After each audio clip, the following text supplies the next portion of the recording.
This is Support is Sexy, episode 538, with Polina Hanin, Academy Director at StartUp Health. Welcome to Support is Sexy. I'm your host, Elayne Fluker, entrepreneur, author, and founder of Chic Rebellion Media. 5 days a week, Monday through Friday, I bring you inspiring women entrepreneurs who share their wins and lessons to help you take your business to the next level.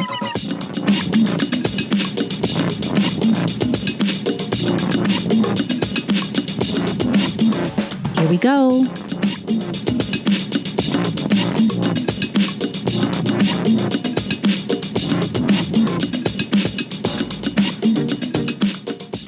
Hi, everyone. Welcome to a new episode of Support is Sexy. I'm so excited to have you here. You know, it just would not be the same without you. And I am thrilled to welcome our guest today, Polina Hanin. Polina is not only a brilliant woman and a boss, which is why I wanted to interview her, but she will forever be remembered in my heart as my first flatmate in my first city that I visited with Remote Year in Valencia, Spain. We had a wonderful time being flatmates because we were both so busy with our businesses, so it really worked out. But it was great to get to know her there. Again, she's fantastic, brilliant, such a boss. And why I wanted to interview her is because she mentioned, or maybe we were having a conversation, she happened to mention that she's coached about 250 or so entrepreneurs. You know, I was like, you did what now? I got to interview you. And Polina has coached all of these wonderful entrepreneurs in her role as Academy Director at a company called StartUp Health, which is also fascinating. I love what StartUp Health is doing now that I've learned more about it from Polina, and I'm excited to share that with you. But what I love about our conversation is Polina really dives into the mindset of successful entrepreneurs, what she and StartUp Health have seen and the data that they have on what kind of mindset successful entrepreneurs have. They even have a PDF that I believe I'm getting a link for, so you'll see that in the show notes, a PDF about mindset, things that you can look for, or the qualities to look for in successful entrepreneurs. And here's the thing, if you don't have some of those qualities now, you can get them with a coach like Polina, a coach, or other people who can support you, a mentor. You can find out how to adjust your mindset once you are aware of some of the gaps there, right? So don't feel like I don't have all the things on this list or everything that Polina mentions.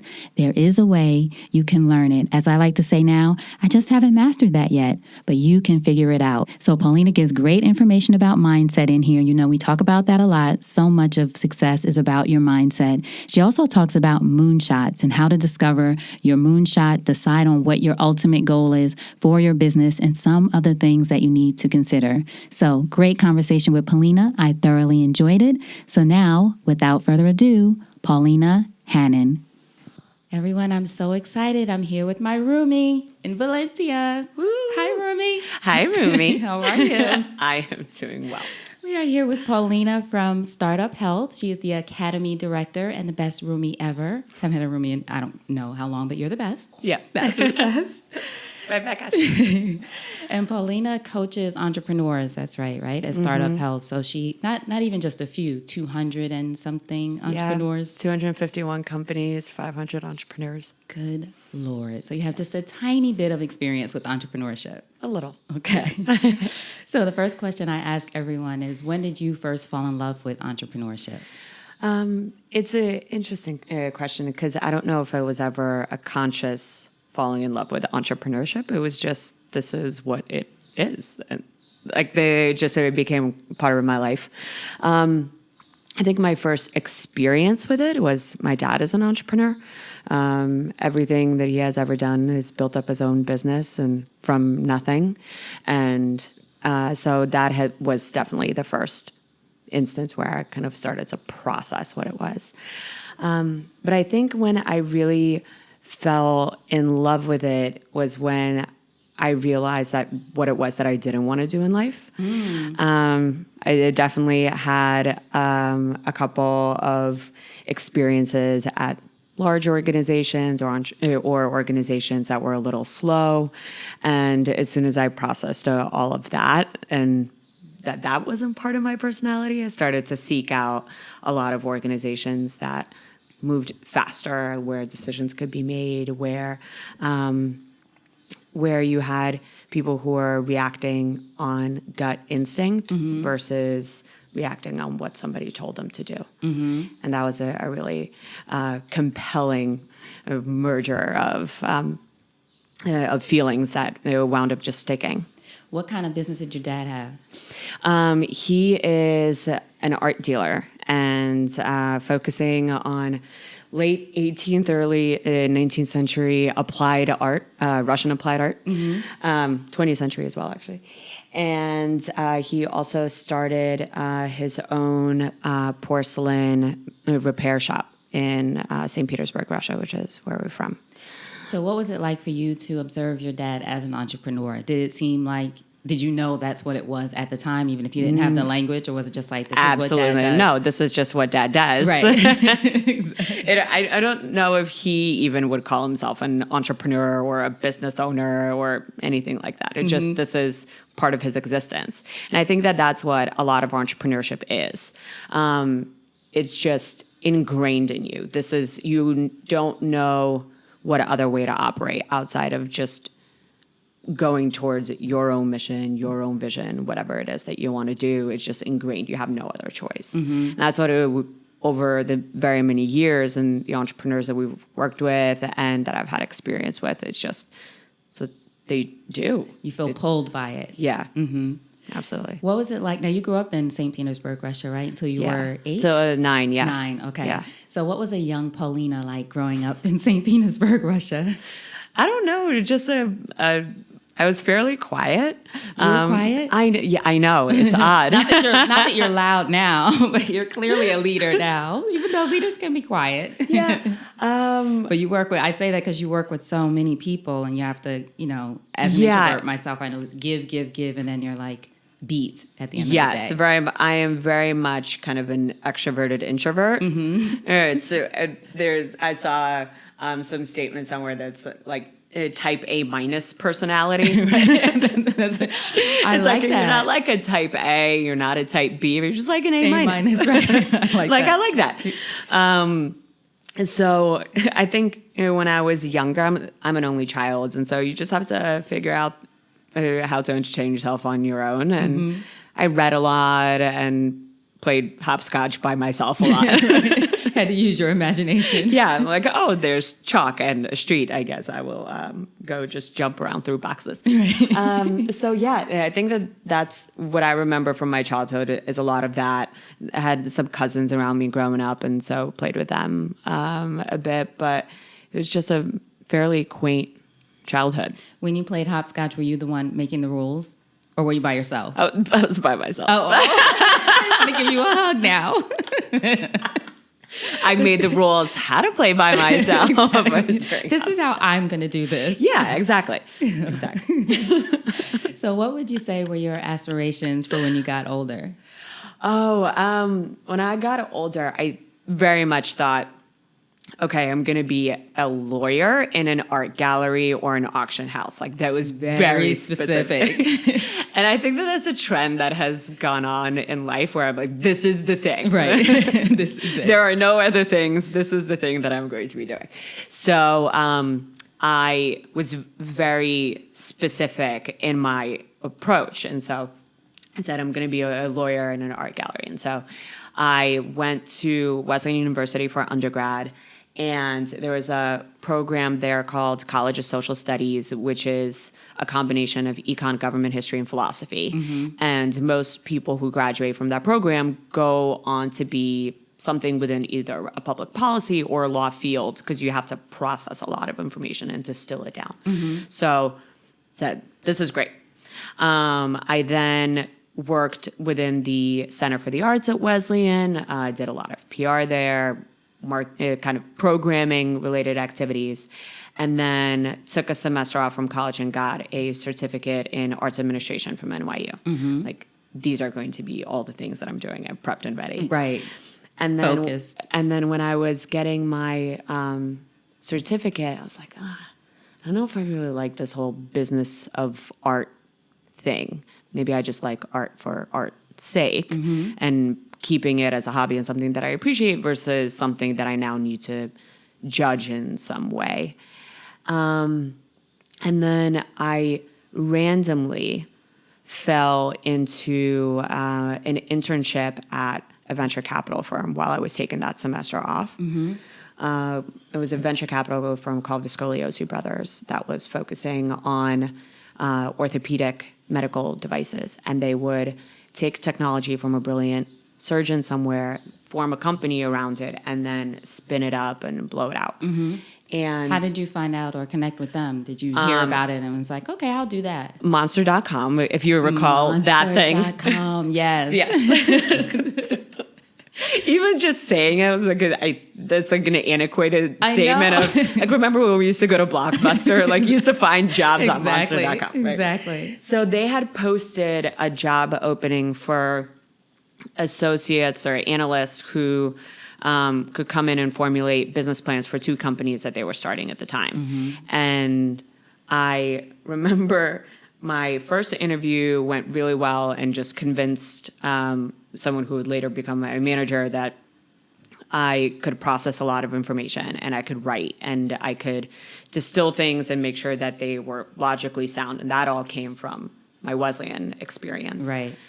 And so he brought me in for a second interview, and to my second interview from a person who would become my manager later, he was in the room and he goes, so do you have any business experience? I was like, no. He goes, finance experience? I'm like, no. And he goes, medical experience? I'm like, no. And he goes, okay, and walked out of the room. Really? Did you think, oh, I've ruined it, it's over? Like, what am I supposed to say? Yeah, right? Other than lie, exactly. Right. Luckily, there was someone else in the room who believed that I was probably there for a reason, and I later got hired. But it was a very funny type of experience that I joke about now, but I really enjoy because it forced me to prove myself. I didn't have any business experience. I didn't have any finance experience. I didn't have any medical knowledge, but I can process things and I could spot patterns and I could figure things out. And that's how I got into the notion of startup entrepreneurship in healthcare or health-related, medical-related field. Is that part of your personality too? Like going after things that you might feel like you're already nodding. She's already nodding. Going after things that it's like, okay, well, I might not have whatever the things are on the list, but this is what I do have. Because I think that's important for people to hear, just that, a lot of us, especially as women, wait until we have, I always say 150%, whereas men are like, it's fine, I'll figure it out. Very much so. I've noticed that a lot.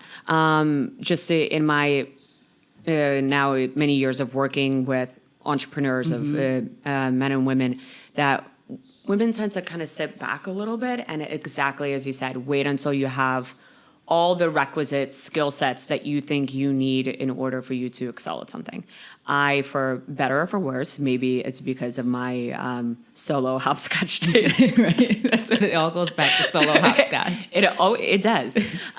Maybe because of that, I just figured I don't need to have it all figured out. And again, for better or for worse, that I think my managers or my bosses or people who I collaborated with, better or for worse for them, just always had a healthy dose of autonomy and feeling like I belonged in the room and know you're going to listen to what I have to say, even though I'm so far below the pay grade. Right, exactly. So, and I think that that kind of, whether you want to call it naivete or hubris or confidence, really helps. And so that has always been part of my personality. Just think that, hey, you brought me here. I might as well say whatever it is that I'm thinking. And being confident in what you do know. It's not like you don't know anything, but for everyone listening to catch, like you said, there were things that you did know that you had expertise in or that you could bring to the table. Like, well, this is what I can do.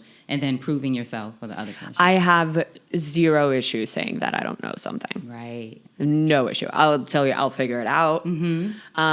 As interesting thing was, so I went to grad school at University of Chicago at Chicago Booth.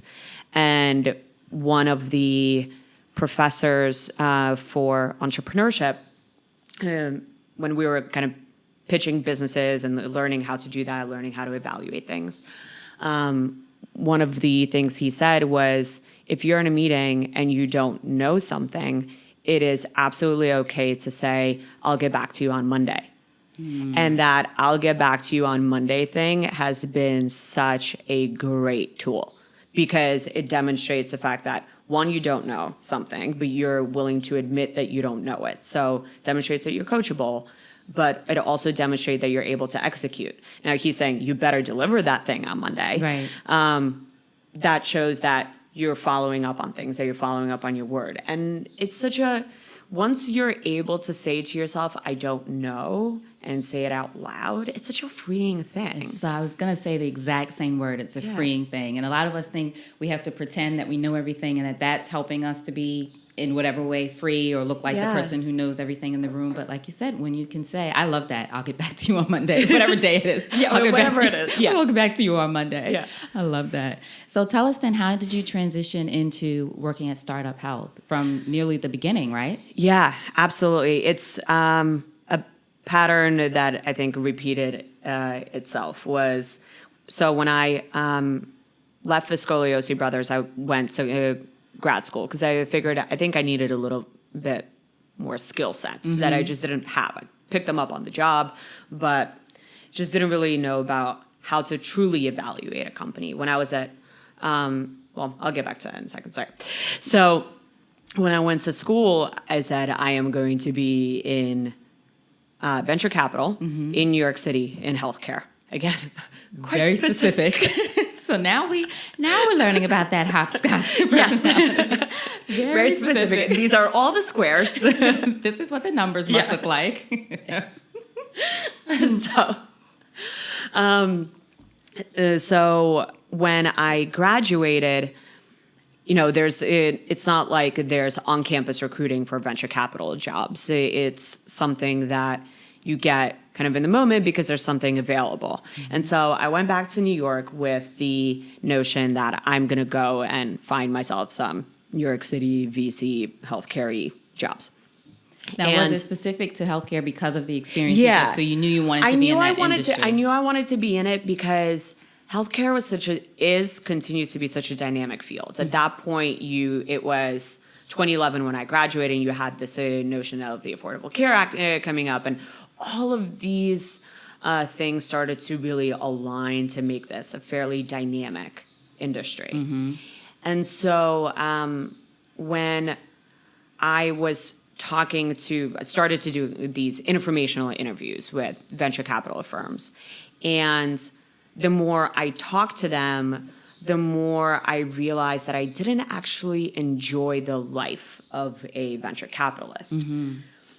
All of my previous VC jobs, when I was at Viscoliosi Brothers, I had another venture job at American Ventures in Chicago, were all about actually working with the portfolio companies themselves. So I was interim chair.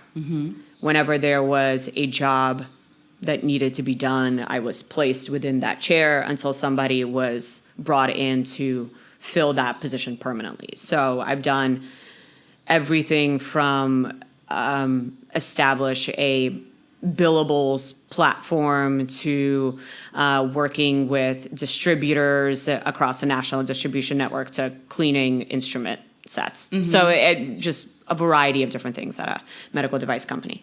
So, and it was kind of similar when I was at Merrick Ventures too, was to evaluate various portfolio companies that we could then acquire. So none of it was traditional venture capital stuff. And what I realized is that you have to tell an entrepreneur no all the time. When you're a VC, you have to tell them these are the risks, and you're constantly looking for the negative. And most of the VCs that I talked to were in that kind of realm. They said, this is a risk, and that's a risk, and that's a risk. And I'm like, this just doesn't seem like fun at all. Why? Well, because you're trying, so you have a limited amount of capital, and your fund's mandate is going to be to invest a certain amount of capital into a company in order to generate a certain amount of return. So you're banking on this blockbuster return off of maybe one or two portfolio companies out of a portfolio of 20. Right. So you already know going into it that 9 out of 10 of these are going to fail. So that means you're out of the ones that you invested in. So how many do you need to evaluate in order for you to find the ones that are even investable? So you're constantly looking for things that you know from your previous experience that this is a risk factor and that's a risk factor. Right. You're looking for reasons to really say no versus reasons to say yes. And for an entrepreneur, if you don't have the right mindset on how to process that no, it's just a completely daunting experience. So it'll feel like just constant rejection as opposed to support. Yeah, exactly. And so at the time when I was looking, you had these accelerators and incubators starting to crop up, Y Combinator and Techstars. And they were doing programs for tech-related businesses that were, 3-month boot camp, 1 demo day in front of an audience, and off you go. And they had started a couple of years prior, but you also had 3 companies that started up in healthcare-specific incubators. And Startup Health was one of them. And so through a series of weird little events, I got introduced to the 2 founders of Startup Health. And so I met with one of them, Unity Stokes, and we started to talk about the notion behind Startup Health, and they hadn't really launched yet. They had announced that they were launching, but they hadn't launched their first group of companies. And I said, well, how are you guys different? How are you viewing yourselves different from the other incubators and accelerators that are coming up in this space? And said, well, those programs are 3-month programs, and we're 3 years. And I said, yep, that's it. That's it. Because it's the longer time investment in the companies. It's a longer time, but entrepreneurship doesn't end after 3 months. Right. It just barely gets started. Exactly. You're like, after 3 months, you're like, so we're changing direction and we're going this way. Yeah, absolutely. And more importantly, in healthcare, you can't get a meeting in 3 months, let alone build your company. And once you get that $5 million investment, you have to execute. Right. So as soon as he said 3 years, I said, I am going to stalk you until you hire me. because So we met in November of 2011, and I started working there in March of 2012 on the first day of their first workshop that they had launched, and the rest is history. The rest is history. Yeah. So it's been 6 years now. 6 and change, yeah. 6 and change now. So what would you say, or how would you say the organization has, how would you say that it has impacted the industry over the past 6 years? Because you've seen and worked with a lot of people. So just from your perspective, obviously, how do you feel like you guys have, or even if you can't necessarily say yet how you have, what is the intention at this point now that you've been there so many years and, have been there from the beginning? Yeah, it's an interesting question, not one that I've been asked in that way specifically. So it's kind of great. Yay. So Startup Health has always been about the entrepreneur. And that's one of the things that I've loved about this organization from the get-go is that it's so centrally focused on the entrepreneur. And we call them health transformers. And transformers, yeah. I like that. And it's, I joked first when we first named them that. It's like, well, it just sounds like an action figure. And Steve Krein, who's the other co-founder, CEO, and co-founder in Unity as the president, they said, that's exactly what it's supposed to sound like. Entrepreneurs are superheroes. And health transformers now just feels like the most natural thing to say. Right. So we've always been about health transformers, and that I think has been the thing that has impacted the industry the most. Because of that, we are constantly celebrating the entrepreneur story. And talking about not just the company and the idea and the feature set and the product, but talking about what is the journey of an entrepreneur to getting there. How did they get there? And more importantly, what drives them? So we talk about collaborating with a global army of health transformers, and we use even the notion of global army deliberately because it's, we all have to kind of go hand in hand and stand alongside with each other. And so we're working with this global army of health transformers, all of whom have the right mindset in order to achieve their moonshots. And just placing emphasis on the health transformer, the mindset, and the moonshot There's no other organization that does that Now in tell that us- kind of specific of a way. Tell us what moonshot is. A moonshot is, for us, from a health moonshot perspective, it is a challenge that exists for at least 1 billion people. So we currently are focused on 10 moonshots ourselves. And every entrepreneur falls into one or many of them, but they all have their own unique moonshots within it. So, for instance, one of our moonshots is women's health and making sure that women get access to quality healthcare across the world. And that's our broad moonshot. And then there's a company called Baby Scripts that focuses on better pregnancies for every woman. So they have their own personal moonshot within that larger women's health umbrella. So all of the companies that are in the organization that you coach fall into one of those 10 Yeah, moonshots. at least. Yeah. So that in and of itself has been really inspiring, because when we talk to entrepreneurs, we're constantly talking to them about, what is it that you want to achieve? And most entrepreneurs answer in a value proposition kind of way. Well, this is the challenge, and this is what I'm going to do to solve it, and my product does X, Y, Z. We're like, whoa. Okay, let's stop. And just answer the question, 25 years from today, what is the impact that you've had on the world? Not your company, not your product, you.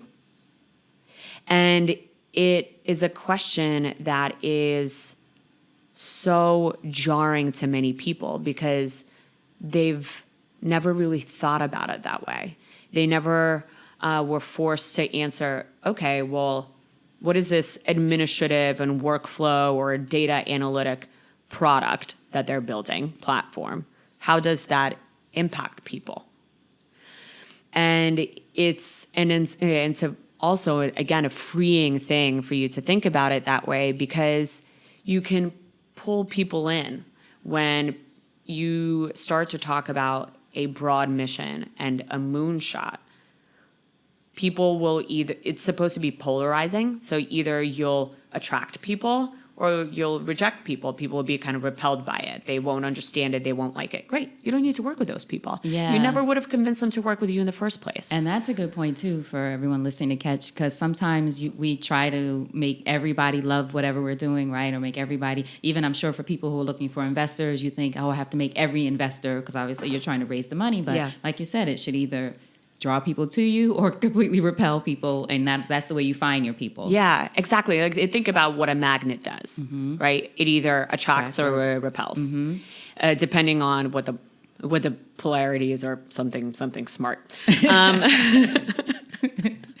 just say hopscotch, or we don't know. Yeah, exactly. Hopscotch. Yeah, I'll get back to you on Monday. Right.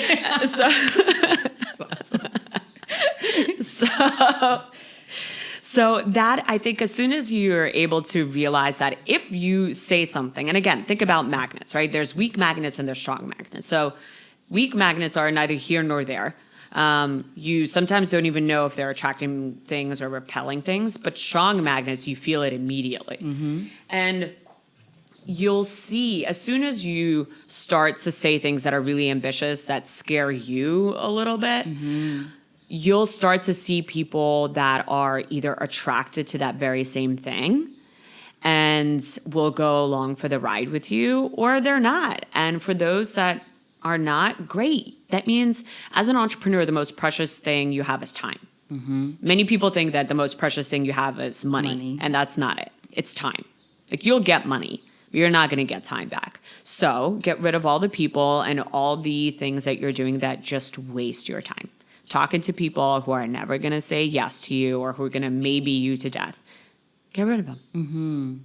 Just let them go. Let them go. Now, how do we know when it's that point? Is it going with your gut, your instinct, kind of intuition, trusting that, right? Like, this isn't working, or at least not working right now. Who knows? Later they might come around, but like you said, you only have a certain amount of time. You should get back to, unless that person is a complete... we call it batteries not included people. So people who drain your energy versus batteries included people who give energy. Ah, nice. So as long as the person is not a battery drainer, get back to him or her and tell them, hey, FYI, this is how far along I am. I know we haven't spoken in a while, or no, you weren't interested back then. Letting you know where we are. Let me know if you want to have a call to catch up. Because that's the other thing that people tend to forget is that if somebody says no, the best thing you could do is figure out why they're saying no. Right. Is it because of market dynamics? Is it because they just don't have the capital today? What is it? Because that can provide you with feedback. That's exactly it. And so, when we were talking earlier about an entrepreneur hears no all the time, if you're processing it as feedback, then you're able to process every no as great. This is another pattern or another point that I can use to figure out where it is that I need to go or how I need to position myself or et cetera. So going back a little bit to the 25-year, I'm still stuck on Yeah. that. Obviously, that question resonated with me. I'm going to be journaling after this interview of the 25-year impact. But do you think that's something that all entrepreneurs can or should even think about? Absolutely. And like you said, outside of just not what your product does or your service does, just what is really the impact you'd like to see yourself have in 25 years? Absolutely. It's as soon as you force yourself to think in that 25-year increment, all of a sudden you've given yourself a bit of a North Star and something that you can head towards. You don't need to say how you're going to get there just yet. You just need to say, like, this is where I'm going. As soon as you pick that spot, then you say, okay, if I practice a quarterly rhythm, which every entrepreneur should, every 90 days kind of stepping back and seeing whether they're on course or off course, you have 100 chances every quarter to, you have 100 chances within that 25-year period to get there. Sounds great. Right.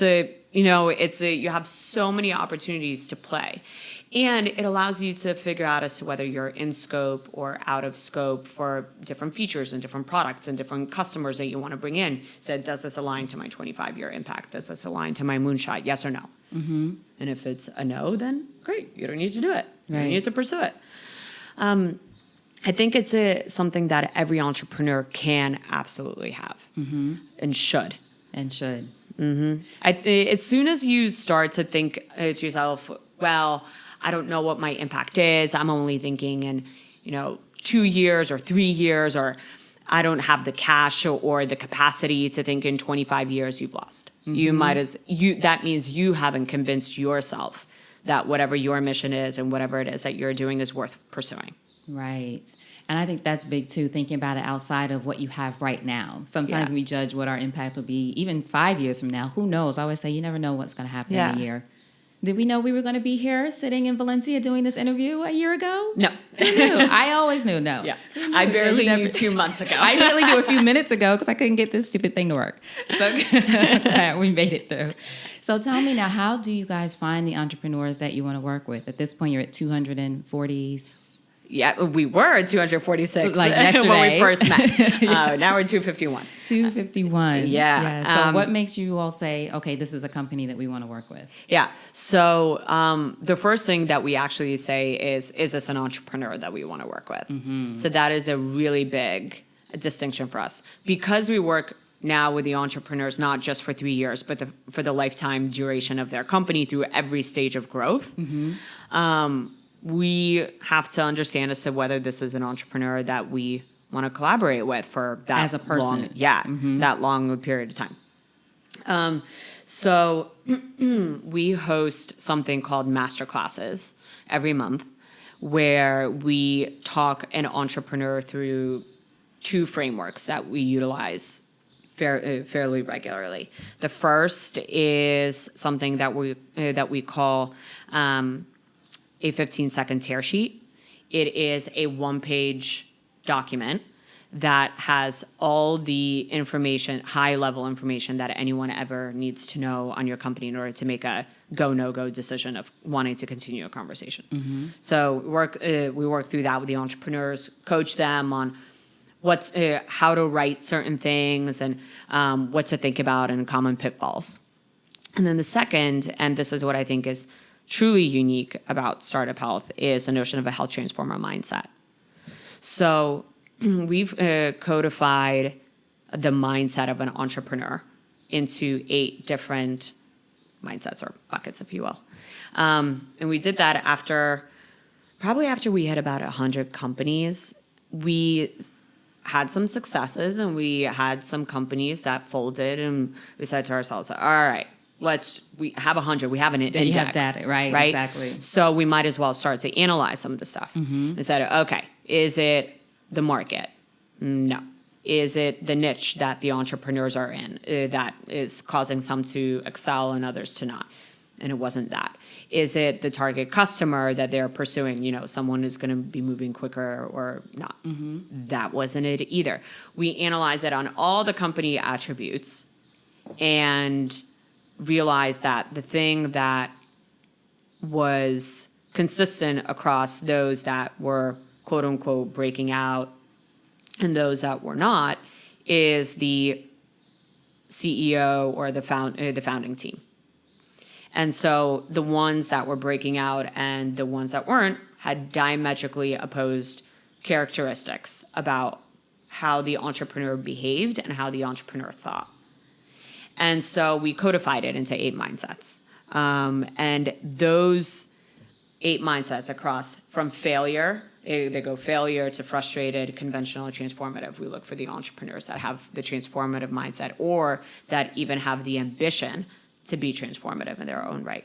And that is how we select as to whether an entrepreneur is going to be a fit within our program or not. So what are the 8, what are some of the 8 buckets there? Yeah. So long-term commitment. So are you all in and will do whatever it takes for as long as it takes to transform health? Do you have supportive relationships around you? So not just your team, but do you have a community around you?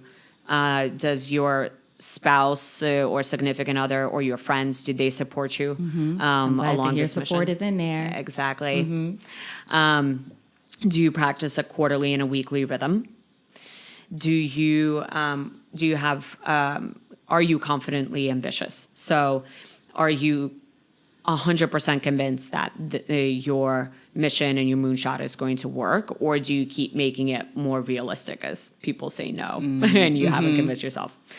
The flip side of being confidently ambitious is being self-aware. So are you coachable? Do you know what your unique ability is? Do you leverage the unique abilities of others in order to help you stay in yours?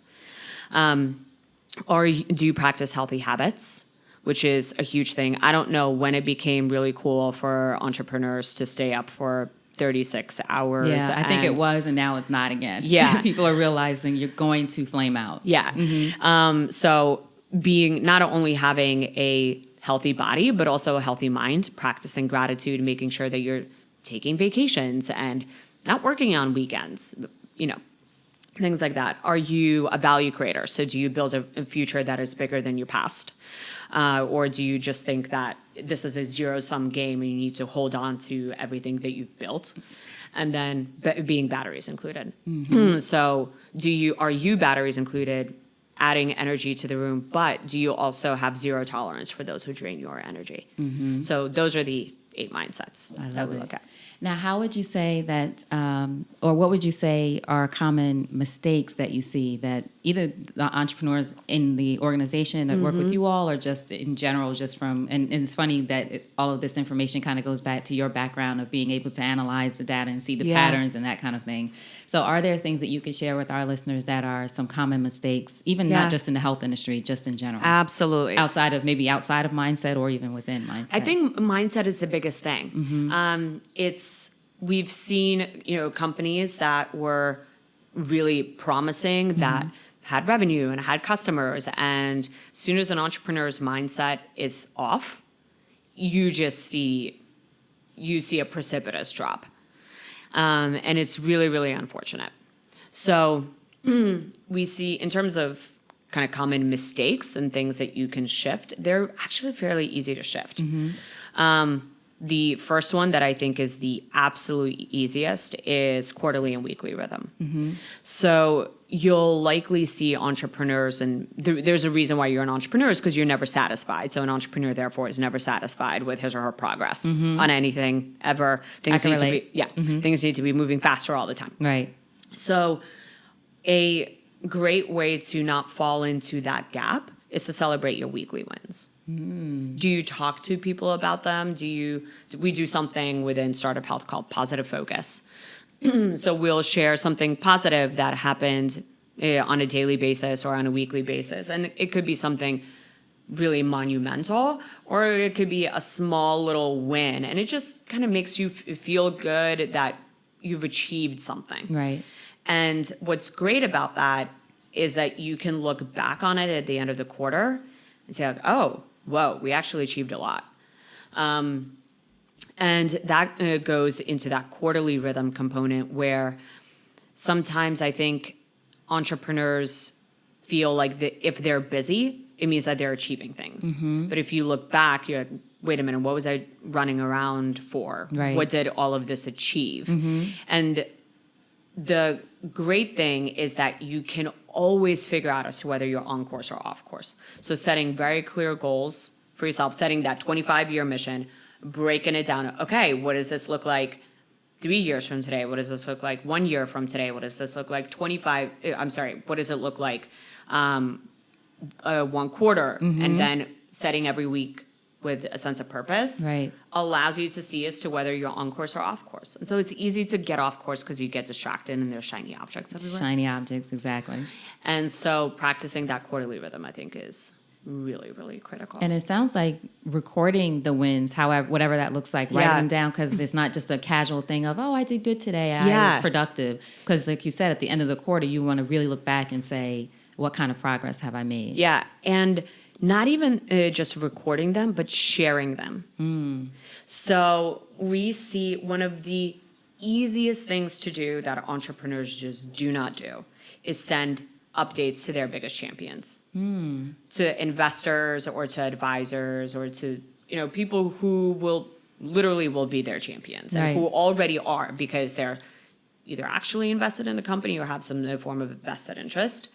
So imagine being an entrepreneur and you're in a like some networking event and you overhear your investor talking about your company, and they're using outdated data, outdated metrics, and language that you don't even use to describe your company anymore because you've moved past that. Right.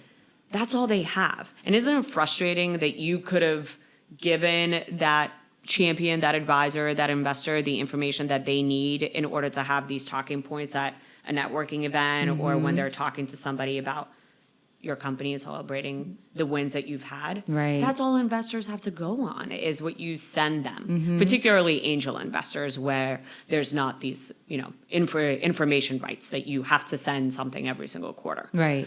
So we encourage our entrepreneurs, particularly at the earlier stages, to send a monthly update, quarterly at a minimum, and to send just high-level metrics, high-level bullets, why those milestones and achievements were really important and really impactful, and couple it with a one-page tear sheet. This is how I'm talking about my company today. This is how you should be talking about your company or about my company to somebody else. And these are all the tools you need. And for us at Startup Health, it's so important for us to have that because we're constantly talking about our entrepreneurs. Right. Constantly. So even you need those updates too, because you guys are advocates for the champions, like you said, for these entrepreneurs as well. Yeah, we effectively use it as a script. Anytime that we're talking to an investor or to a stakeholder like a hospital or an insurance company or a pharmaceutical company, we pull up the companies that would fit that particular ideal startup profile of that organization and use that one pager as a script. Now, for solopreneurs that are listening, is there a way or how should they sort of adopt that strategy? Because I think it's a good one. Just, is it the same kind of thing? Keep it, just write it down, whoever your people that you, whether it's mentor or advisor, or even just, I feel like even having it for yourself. It's critical to have it for yourself. Right. After you have it for yourself, share it. Share it, right. I think that for solo entrepreneurs or people who are starting out, even if you're 90 days into your business, you're now 90 days further along than someone who didn't start a company. So celebrate that. It's an achievement. It's a win. If you just have your wireframes, great. If you have your new positioning, that's amazing. It's so difficult to do. If you built up a website, great, share it. It's the sharing these little wins bit by bit builds up your image, not only as a person who can execute and who is doing that, but it demonstrates momentum and it demonstrates progress. The companies that we don't hear from, like, are they alive still? Are they just static? What has changed about their business? And that's what every single investor and customer wants to know, is that there's incremental progress every 90 days. They're looking for those patterns. They're looking to see, are you growing linearly? Are you stalling? Or have you backtracked? Or are you growing exponentially? And if you don't talk about your wins, if you don't share your milestones, whatever they may be, then you can't demonstrate progress. Right.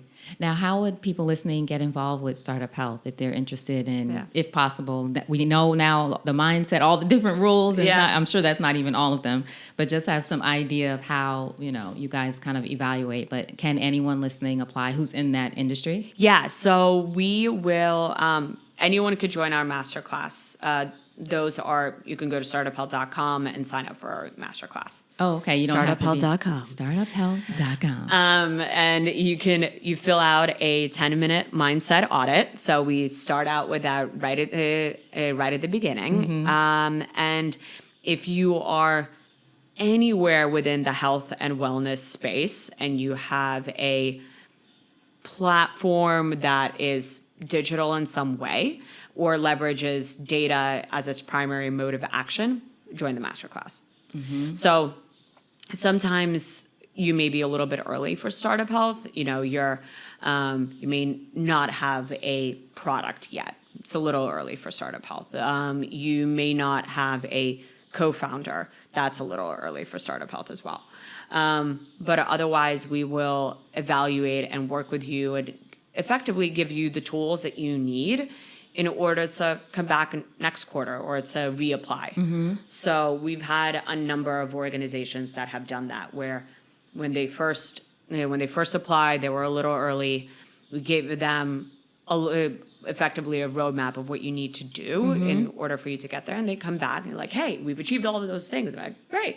Come on in." Right. That's so interesting. That again goes back to sort of what you talked about in the beginning of doing it, just getting out there at least before you're 100% ready, and then learning what you need to learn or finding out what you need to learn in order to. Now, in the masterclass, what kind of things do people learn as part of the masterclass? Yeah. So you'll go through the tear sheet and this is a one-page document, and we'll coach you on every single section, how you need to pull it together. We'll give you a template.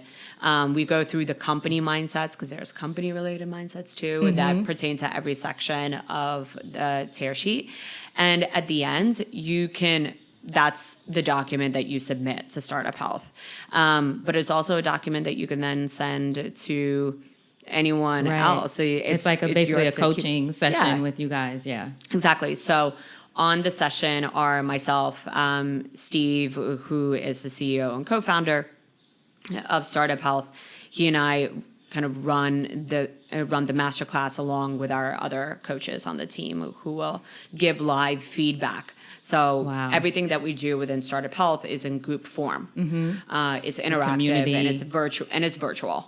So it doesn't matter where you are, you can join those masterclasses. I would say probably about 20% of our founders are outside of the U.S. So join the masterclasses themselves. And we can find that just on the homepage, startuphealth.com. Yeah, absolutely. Excellent. And so you'll learn about how to put that one-pager together, and then on the second masterclass, you'll learn about the Health Transformer mindset. Excellent. So, Polina, in closing, if you think over your life and career, and you had the chance to thank only one person whose support was critical to you personally or professionally, oh goodness, who would that be, and what would you say? Oh, what an interesting question. Whose support? I think, that is such a good one. Throughout my entire career. Your career or your life. Yeah, personal or professional. Obviously, a shout out to mom and dad. Shout out to mom and dad. Because their support has been quite unwavering, though. They've both tried to influence me in a variety of different ways. I actually think that it was, I have two people. The first was Hillary Sierpinski, who was the press and marketing coordinator at the Center for the Arts at Wesleyan. She was the person to kind of give me, if I'm looking at my very first job, she was the person who gave me my very first job, taught me a lot about what it means to be a go-getter as it related to PR at the time, but just in life as well. She was the person, she wound up going on maternity leave quite a couple of months after I started, but still had full confidence in me to just run things. And so for her having that kind of confidence in me, I just want to thank her for that. And then the other person would be Mark Viscogliosi, who was one of the managing directors at Viscogliosi Brothers, so my first VC job. He just constantly expected more of me at every step of the way. And I think that kind of push and drive and constant questioning of, is this really the right thing? Do you really want to be doing this? I expected a variety of things from you, but always listening to challenges and a variety of questions is incredible. So thank you to both Mark and Hillary. Excellent. Mark and Hillary, we love that. All right, now tell us how we can support you. Tell everyone again, website or anything else that you guys have going on that you want us to know about. Yeah, so startuphell.com is our website. Startup Health itself is on a mission to support entrepreneurs around the world who are transforming health and wellness globally. So the biggest thing that your community can do is just foster more entrepreneurs within health and wellness to come join this movement and to be part of this global army. And to the folks that are listening who partner with entrepreneurs, whether you're a marketer and you're a storyteller, or whether you're a decision maker at a larger organization thinking about how to partner with an entrepreneur, think about ways in which you can not say a blanket no to an entrepreneur, but give that person feedback in a batteries included way. I love batteries included. Yeah. I'm stealing that. I'll give you guys credit twice. That's it. Sounds great. You can appropriate it. I love it. Polina, thank you so much. Thank you. This was fun. Yay, we did it. This is so great. Oh, good. Wait, don't leave yet. Now, before you go, what's a parting piece of advice from you to our listeners about anything? About anything. Say yes to things. So be a yes and person, not a no but person. Right. I think that is going to be my parting advice to any entrepreneur, to any listener. Just start to say yes to things in a way in which you can build upon what somebody else has done, what somebody else has said, what the people around you are doing, and just say yes to yourself a little bit. Excellent. Polina, thank you. Thank you. Excellent. Yay! This is so great. So interview done. Okay, now how do I say this? I'm like nervous to press that. All right, I hope you enjoyed that conversation with Polina as much as I did. As you can tell, we had lots of fun doing it. But she also, as I said in the intro, provided great information. Now, to get links to all of the things we talked about, the resources to find out more about Startup Health, how to get in touch with them, how to apply if you think it's a good fit, just go to supportissexy.com. Go to that search icon at the top and search Polina, Polina. Her show notes page will pop up with links, resources, ways to get in touch with her, again, ways to find out about Startup Health and the resources mentioned. Supportissexy.com and just search Polina. I forgot to mention in the intro, too, this was my first in-person podcast interview, so it was really special, and I'm so grateful to Polina for being the first one and for helping me figure out my equipment. So again, we had a great time doing it together because, support is sexy. So, I want you to remember that, too, and that having it all doesn't mean doing it all alone. And I'll talk to you soon. Take care.